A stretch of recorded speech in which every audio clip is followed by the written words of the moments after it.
Ang aking bulanglang na kamote. Talbos na ang kalabasa, bulaklak ng kalabasa, patula. Guys, at saka may konting sitaw. Yan, guys. Masarap na po yan, guys. Yan, ihalo-halo natin, guys, para may halo-halo ang lasa. Yan na, guys, ang aking bulanglang.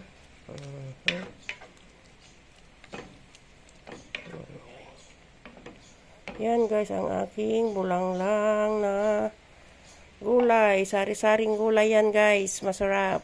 Promise. Masustansya pa yan. Tikman nga natin. Wow. Dinengdeng titawag mi kanya mi data, guys. Dinengdeng sari-saring lalawak nga gulay. Yan. Masarap na. Thanks for watching, guys. Follow me for more. Bye-bye.